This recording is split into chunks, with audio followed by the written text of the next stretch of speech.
You don't have to heal fast, you just have to keep going. There was a woman who spent 3 years in therapy. She did the work, she read the books, she journaled every morning. And one Tuesday afternoon, out of nowhere, she sat in her car in a parking lot and cried harder than she had in years. Not because something terrible happened, but because a song came on the radio that reminded her of something she thought she'd already healed from. And her first thought was, "What's wrong with me? I should be over this by now." Maybe you've had a moment like that. Maybe you've had 100 of them. We live in a world that's obsessed with healing fast. 30-day challenges, 5 steps to get over your past. How I healed my trauma in 6 months. And somewhere along the way, we started treating emotional healing like a project with a deadline.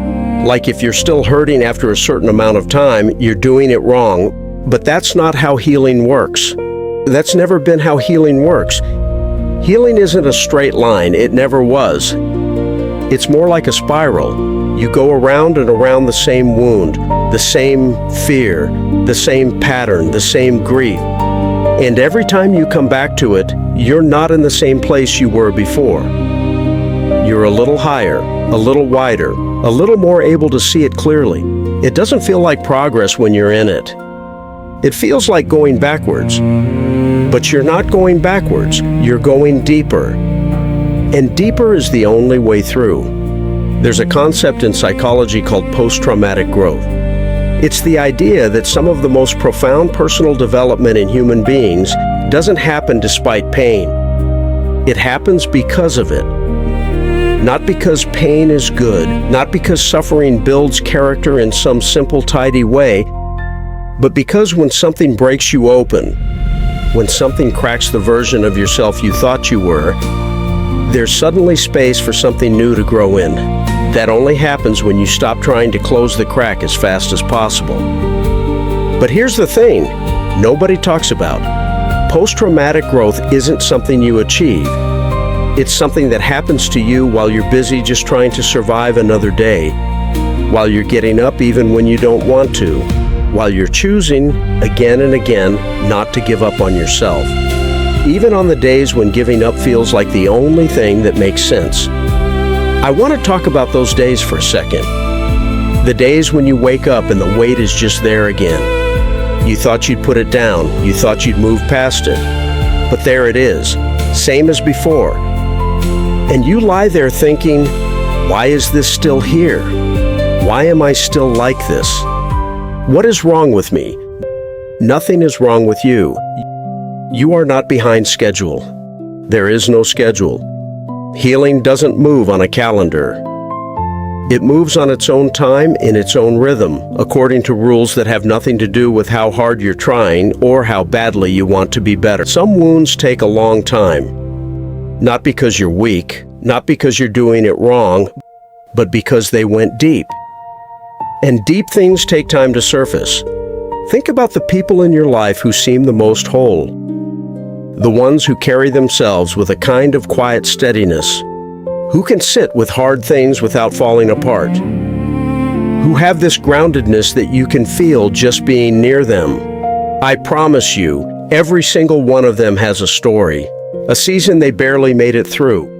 A version of themselves they had to grieve. A morning where they didn't know how they were going to get up and keep going. The difference isn't that they healed faster. The difference is that they kept going anyways. So I want to ask you something. Not about how far you've come, not about how much further you have to go. Just, what would it feel like to stop measuring? To stop checking in with yourself every few weeks to see if you're healed yet? To stop comparing where you are now to where you think you should be? What if you just let yourself be exactly where you are? Not as a place to stay forever, but as a place to rest for a moment. Because here's what I know. The fact that you're still here means something.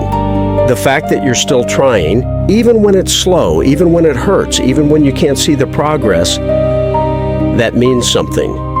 You don't have to be all the way better to be worth something. You don't have to be fully healed to be enough.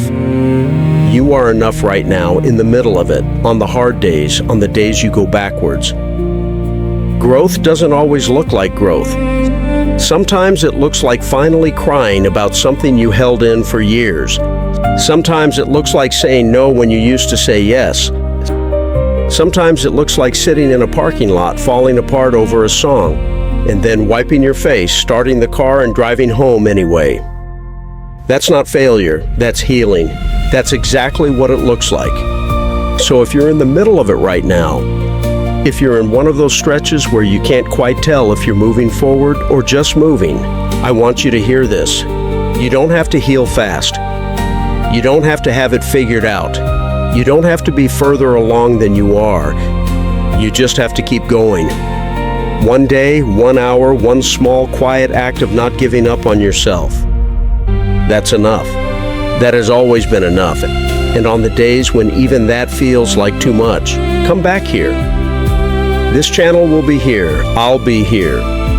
Every week, one honest conversation at a time. If you're not following yet, now is a good time. Because healing is easier when you don't have to do it alone.